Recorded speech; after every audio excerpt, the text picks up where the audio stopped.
This is the eHealth Radio Network, your source for health advice on demand. And now your host, Eric Michaels.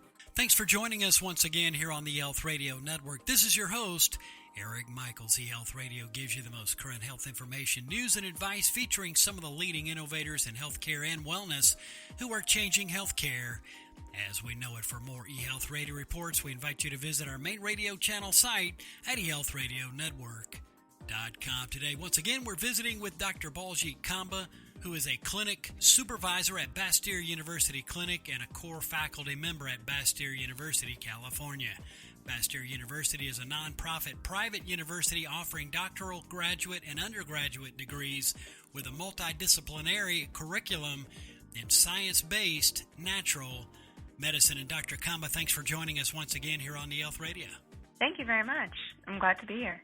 Yeah, thanks for coming back to be with us and spending some more time with us as well. Now, I understand you have a history in working in the mental health industry as well, whether it is research or directly helping others with their mental wellness concerns. How have you seen this impacted, especially by COVID-19?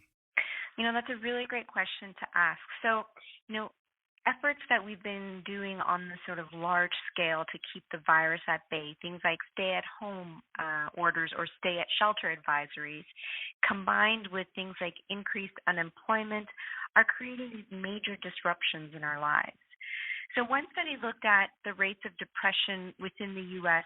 before COVID and now during, and it seems to be that there's a threefold increase in mental health and depression in particular.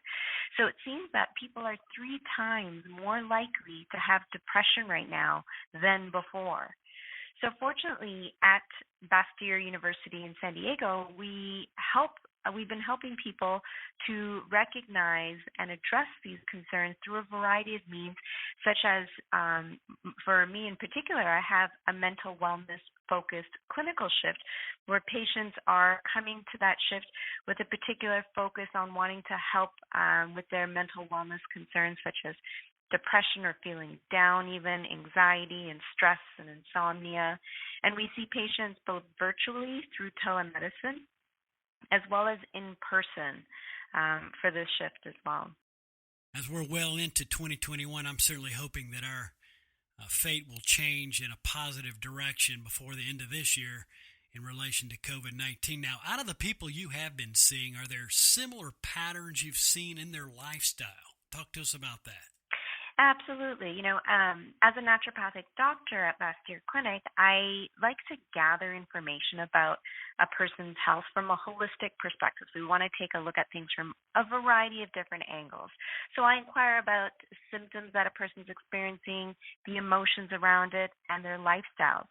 So currently with my patients, I have been noticing some of these sort of common lifestyle factors, things such as increase in stress right now with the impact of everything going on and the change in lifestyle, a lack of exercise, isolation, and as well as an irregular pattern of food consumption.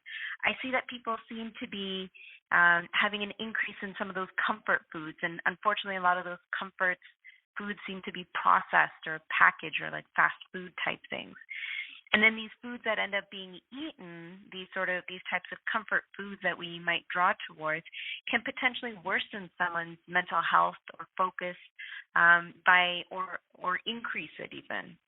Yeah, not surprised to hear you say that, and it certainly supports what I thought already, so thanks for your input there. Now, how does what you're putting into our bodies affect our emotions or mental health? Get into some of that important information. Yeah, absolutely.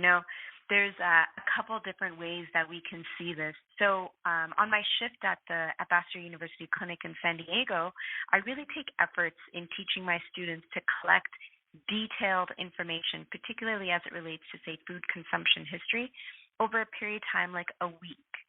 And so this can really help me immensely in narrowing down maybe some of the contributing factors into a patient's health when it comes to the foods that they're consuming. So we have 2 sort of big ways that I like to see about how the different foods that we're eating can influence our emotions.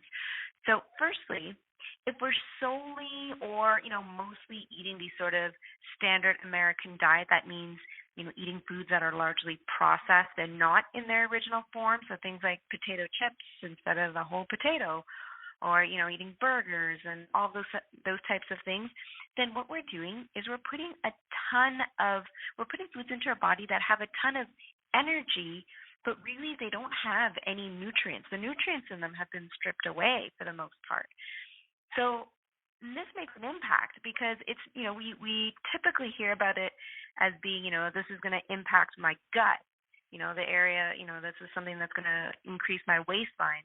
But in fact, what we're also seeing is that, yes, while that's true, we have to pay attention to the fact that our brain is the most nutrient hungry organ in our entire body. It's starving for nutrients if we don't give it to them.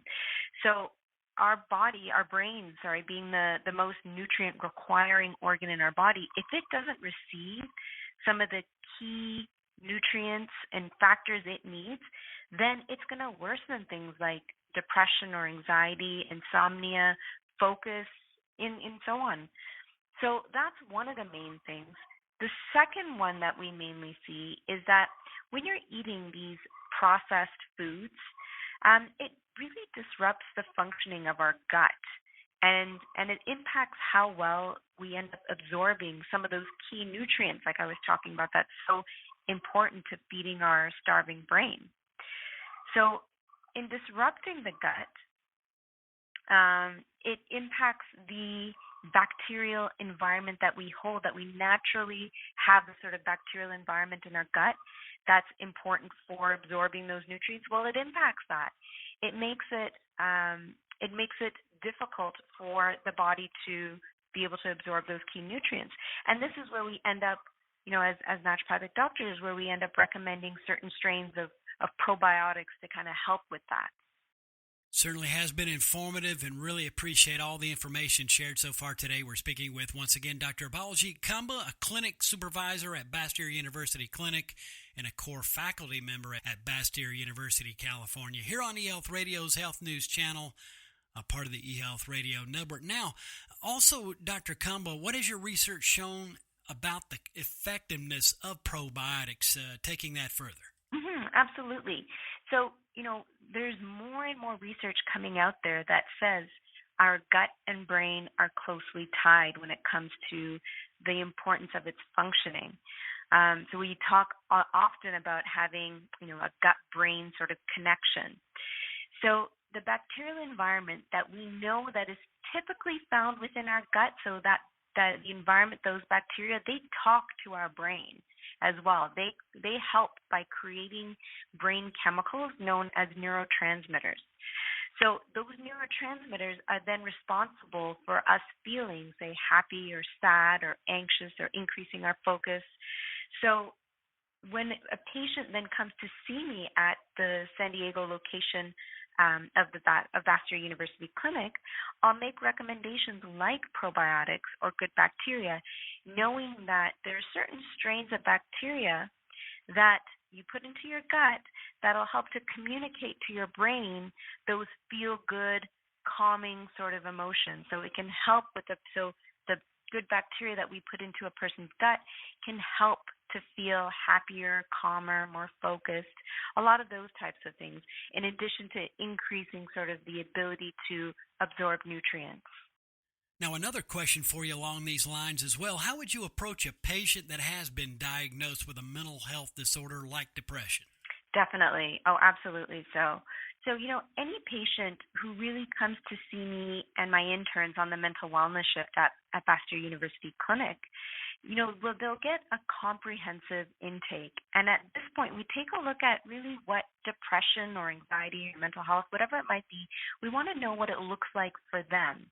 People come from so many diverse backgrounds, and each of them, they have different ways of expressing or experiencing emotions and concerns like depression. So I really take a good, I try to really get a picture of what depression may look like for them by inquiring and spending a lot of time with them and sort of investigating that. So further, we also look at things like lifestyle factors, such as, what a person, like I mentioned, what a person might be eating or drinking, the amount of exercise, in addition to maybe what other medications they might be taking. Oftentimes people are also prescribed pharmaceutical medications for mental wellness as well, and we've got to work with that and make sure we're providing information and guidelines and supplements and botanicals that won't interact or worsen them as well.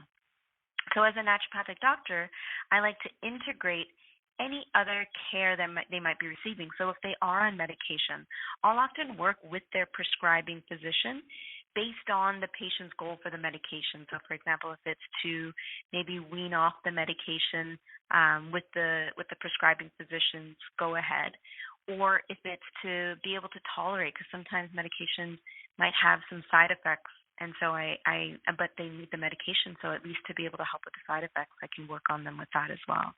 Now, Dr. Khamba, one last question before we conclude today. What are some other contributions to our mental health that we could do from home? Absolutely. There's quite a lot that we can do from home. And when I make recommendations to my patients, I really encourage them to become advocates of their own health. I think it's really important that patients and people in general learn tools that can help them with any sort of health goal that they're working with.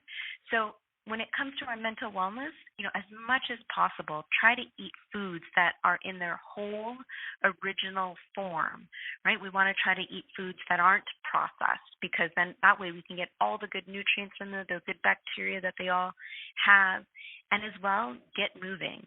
And if exercise is something new for you, once you get the go-ahead, then you can even try doing simpler things like stretching or yoga. You want to give yourself some space to be able to do things like deep breathing or meditation, some sort of spiritual practice. So those are some easy things that you can begin even at home, despite the fact that we all have these stay-at-home orders right now. So, and if you can safely within your area to get out and get some of that sunshine, vitamin D, do so as well. So at Bastyr University Clinic, we try to engage in providing safe and impactful solutions for our patients' health concerns. Dr. Khamba, a wealth of information. Really appreciate your visit with us once again here on eHealth Radio. If listeners wanted to get more information on Bastyr University Clinic or Bastyr University California, where's the best place to get further details and also to be in touch as well? Absolutely. They can, if they want to check out the website, they can go to www.bastyr.edu, and at that place they can also check out the Bastyr Clinic there as well. Good enough. Again, Dr. Khamba, all the best, and look forward to our next conversation right here on eHealth Radio. Thanks so much. Thank you. Bye now. Again, we've been speaking with Dr. Baljit Khamba, a clinic supervisor at Bastyr University Clinic and a core faculty member at Bastyr University California. Bastyr University, once again, is a nonprofit private university offering doctoral, graduate, and undergraduate degrees with a multidisciplinary curriculum in science-based natural medicine. And for all the details, visit bastyr.edu or bastyrclinic.org. And again, this has been your host, Eric Michaels, and we thank you for your continued support of the eHealth Radio Network. Join us again soon for another episode that will help further expand your knowledge on those things that are important to your health and wellness. For more eHealth Radio reports, we invite you to visit our main radio channel site at eHealthRadioNetwork.com. And as always, we thank you for tuning in. Thanks for tuning in to the eHealth Radio Network. For more information or to subscribe to this podcast, visit eHealthRadioNetwork.com.